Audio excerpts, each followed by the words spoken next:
I'm Salman Rushdie, and I'm going to read you a passage from my book, Knife, which is a book about almost being murdered and then discovering how to recover from that. And the passage I'm going to read you is from the moment of the almost murder. I remember lying on the floor watching the pool of my blood spreading outward from my body. That's a lot of blood, I thought. And then I thought, I'm dying. It didn't feel dramatic or particularly awful. It just felt probable. Yes, that was very likely what was happening. It felt matter of fact. It's rare for anyone to be able to describe a near-death experience. Let me say first what did not happen. There was nothing supernatural about it. No tunnel of light, no feeling of rising out of my body. In fact, I have rarely felt so strongly connected to my body. My body was dying, and it was taking me with it. It was an intensely physical sensation.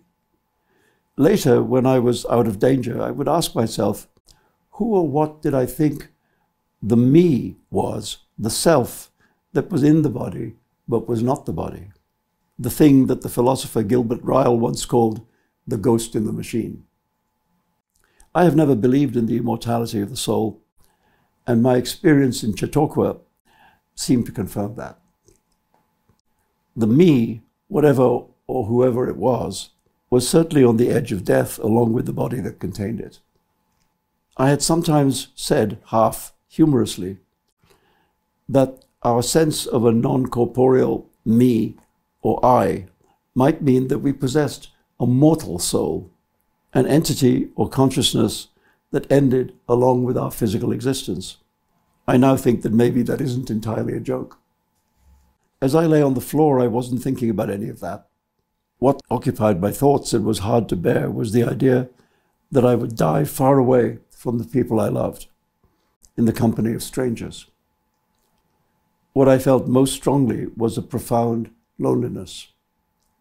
I would never see Eliza again. I would never see my sons again, or my sister, or her daughters. Somebody tell them, I was trying to say. I don't know if anyone heard me or understood. My voice sounded far away from me, croaky, halting, blurry, inexact.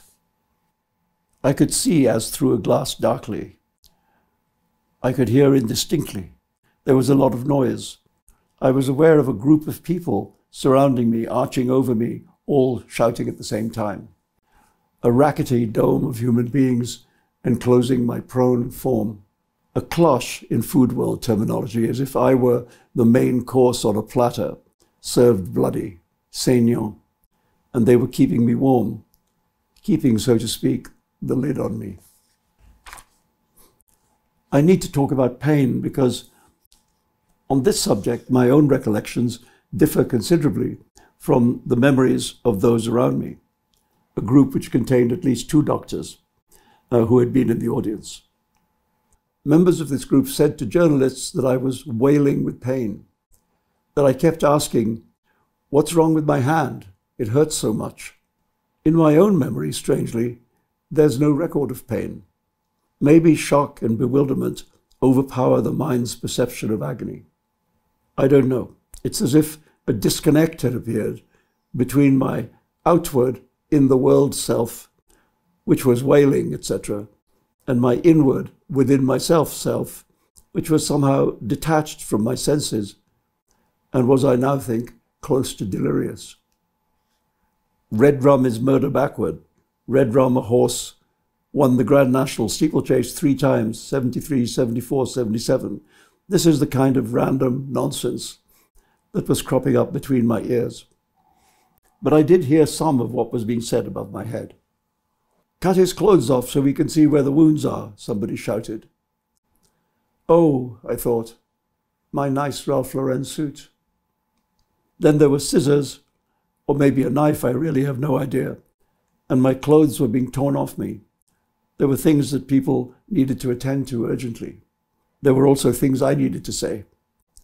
My credit cards are in that pocket, I mumbled to whoever might be paying attention.